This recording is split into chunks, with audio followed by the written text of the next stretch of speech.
இருந்தால் தலைவர், இல்லையே எங்களுக்கு இறைவன்.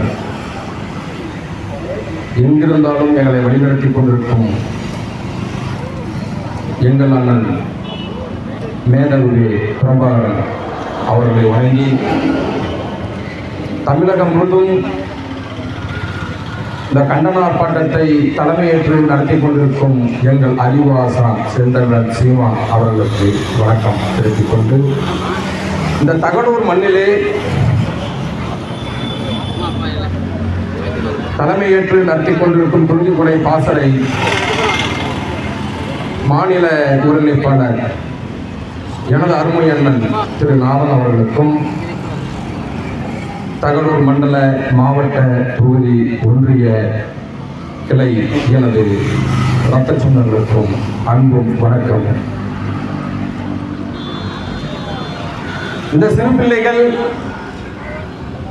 ஏறத்தாழ 13 ஆண்டுகளாக பல போராட்டங்கள், பல பொதுக்கூட்டங்கள் நடத்தி கொண்டுள்ளனர்.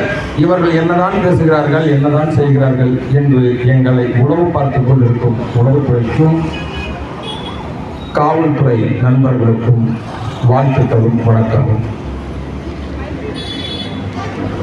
தமிழகம் முழுக்க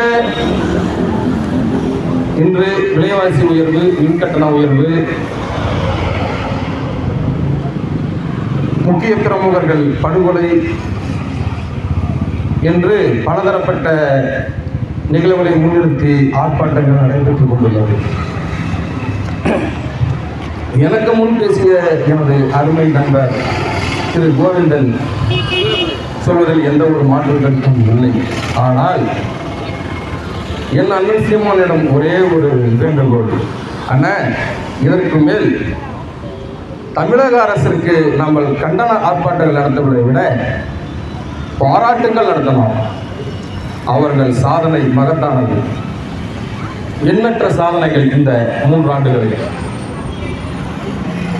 அவர்கள் சாதனை 100% அல்ல, 200%.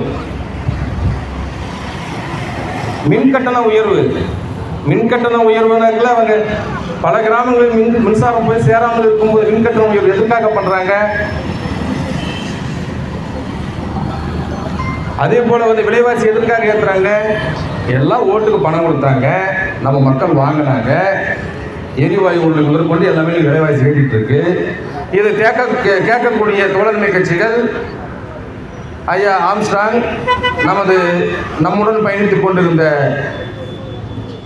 ஐயா பாலசுப்ரமணியம் போன்ற சேவியர் போன்ற உறவுகள் இதை கேட்கறதுனால தான் ஆணவ கொலை ஏற்படுது. அவங்கள கொலை பண்ணாக்க மற்றவங்கள கேட்காம போயிடுவோம்ல, இதுதான் காரணம். அவர்கள் சாதனை மகத்தானது. பெண்களுக்கு பேருந்தில் பயணம் இலவசம், எவ்வளோ பெரிய சாதனை. 5 ரூபா டிக்கெட் இன்னைக்கு 15 ரூபா. அவங்க காசு சேர்த்து நம்ம கிட்ட பிடிக்கிறாங்க. பெரிய சாதனை இல்லையா? இதை விட சாதனை வேற ஏதாவது வேணுமா?